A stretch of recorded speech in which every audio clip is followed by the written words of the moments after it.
Well, hello, folks. Top Gun here with you again. I got a good one for you today. So, everything has chug-a-lug-lugged through, at least for me, as far as I can tell with testnet. Seems to be fully functioning for the version 2B or 2.5.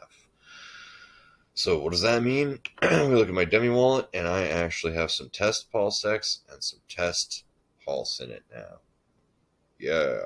Alright, so I can play with some things. The faucet is working, giving out 10,000 test pulse at a time. This is not real money, folks. This is all play. It's a test net. None of these values are real. So when you look here and see 10 million, this is all with test USDC. This is all monopoly money. Just think monopoly money. None of these prices are real right now. People can do whatever they want just for the fun of it. It's monopoly money. It doesn't really matter. So none of this is accurate quite for a picture. Some of the numbers that we are getting from this will be very useful.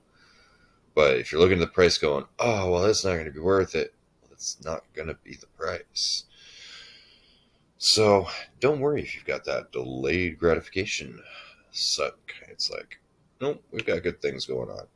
X price, well, trying to your friend to the end. It broke down, but it followed this as support, and then it was trying to take off. We're probably going to come down and keep testing this line a little bit. But then we should start coming right back up. I'm excited for that. That's all I'm going to do and look for hex today. So looking at PulseX, clicking around, I was like, oh, I didn't even notice. Look at that. There are other languages available on PulseX. 1, 2, 3, 4, 5, 6, 7, 8, 9, 10, 11 other languages, 12 in total. Also, we've got settings. Yeah, so when you're doing transaction speed, you ever worried about sandwich attacks and all that good jazz? Well, you start speeding up, and it costs more gas, but your transaction rate in there before anything happens. 0.5 is probably the most you ever want to use. 1% at the upmost. But 5% nice and heady. But what's this down here? We got expert mode. Oh, this is too cool. So many noobs are going to get themselves wrecked. Oh, no confirmations. Your transaction will just go through with a fat finger slip. Oh, oh, oh, that's if you want to get in there really fast. We're going to cancel expert mode. Yeah, I don't want to accidentally. Oh, was that 1 or 2 zeros too many? Oopsie doodle. No, that's not the oopsie doodle I want for today. So, noobs, stay away from expert mode because there's no one doing this. All right, and disable multiple hops. Oh, okay. Restrict swaps to direct pairs only. Interesting. I have to research more of that before I actually comment on it. But oh man, there's such nice little how-tos for adjusting the gas prices. Like this is laid out so nicely so far.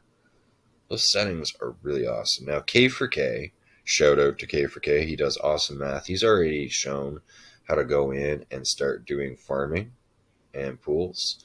So I'm just going to actually recommend you do a K for K video on how to use that. He's got probably more assets than the dummy wallet to work with than I do. And in case any of you are uncertain what's the deal with a dummy wallet, well, it's just like a regular wallet. It really is the same thing. It's just imagine you had two bank accounts, and one bank account you literally used a Sharpie and wrote the PIN number on the debit card and left it in a bowl on the middle of your table with your keys and everything for all your guests to use and all your family members. Like, I gave out the password for this when I set it up. So that's why only my test stuff is in here. A little bit of test stuff. If somebody steals it so I can't do videos, well, I guess I really got some haters. But you never leave anything in your dummy wallet other than exactly what you're willing to lose. Like, your dummy wallet is, it's giveaway, like free, like, oh, I don't have any security on this because you go to the right video at the right moment of time. You saw the seed phrase I used to enter it. That's what makes it a dummy wallet. It's not useful for anything anymore because it's not safe. It's not secure.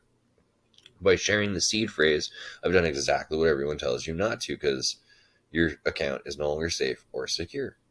Goodbye. It's a dummy wallet. It's useless because it's not really safe.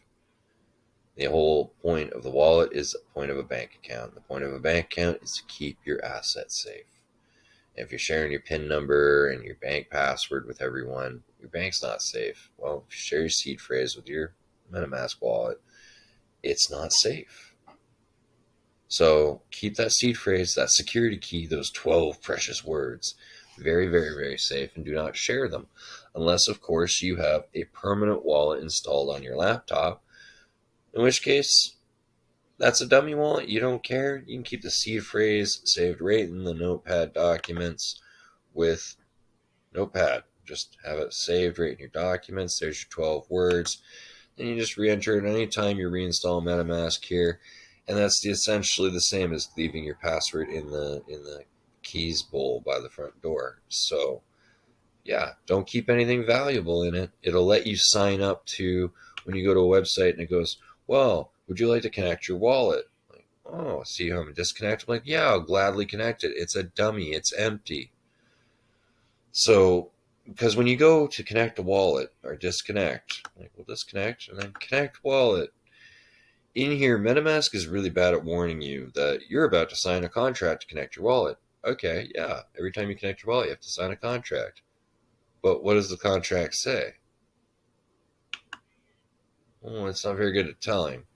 MetaMask does not tell very often. There was more warnings the first time it connected, but basically, if this was a bad website, it would now have the rights. Like, it could have slipped in the contract. Oh, by the way, when you're not looking, I can empty your wallet. Okay, yeah, sign okay. Yeah, great. Thanks for letting me connect.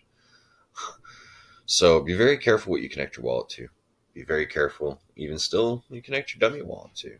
Just because it's dummy wallet doesn't mean you want to be willy-nilly connecting it to everything. Still be selective. Figure out what you're connecting to. Obviously, RH products, we're going to give those some trust. So Pulse and PulseX, these apps do a lot to set up the wallet for us. I still had to go to PulseX here in order to get the token address. This one that's short formed pretty easily. View on PulseScan, and ta-da! Here's the full form of the token address for PulseX. And yeah, that's my update for today. Nothing else really going on. So just showing you, found some settings. These prices are not real. What a dummy wallet really means. I have to do some math for Haunted. At this point, I'm going to ask if anyone has any suggestions on what they'd like to see for the next video's content. Feel free to comment on this video below. In the meantime, again, in case you need another dose of hopium or you haven't seen it, here's Pulse's math and the crystal ball for the what if game, and all the settings where this stuff is useless, all set back. And let's make sure, oh yeah, we have to set that for PLSX. Bam. Ooh, so this is just the internal buy pressure if we did 10% of what Uniswap does through a year. Not on a day one, but throughout the year averaged, it worked out to 10% of what Uniswap does throughout a year. $1,000 from the internal buy pressure could be worth as much as $876,000. What this means is no internal or external buy pressure allowed in the system. So that's going to happen. This just looks at the system's internal buy pressure. So let's, for example, say, look at this. When we get here and right into month 3, we're breaking 1 cent, 100x. You think some people are going to start taking some profit? I think they might. That might last over a month, so it's still this price this month, which means all this would get delayed a month, which means it wouldn't get to 5 cents until 10 months, not 9. So, I mean, you think about when people are going to take profits at 1 cent, maybe at 2 cents, at 5 cents. So we might actually end the year at 5 cents if people are taking profits. But how many outside people are going to be buying and investing? That's what my what if game can't take into account. It just shows you, well, it can a little bit. I got one setting here. Amount traded for Pulse in, say, everyone's afraid, like, oh, there's going to be so much Pulse X traded for Pulse because people missed out. Let's say 20% of everyone who's sacked for Pulse X, 1/5 of them were actually just getting some so they could trade it for Pulse. What does that do to the price? Oh, well, that's still 600,000 on $1,000. Like, the price just picks itself right up off the floor, and oh my god, it's 1 cent by month 5. Phew. Wow. This system does some really impressive things.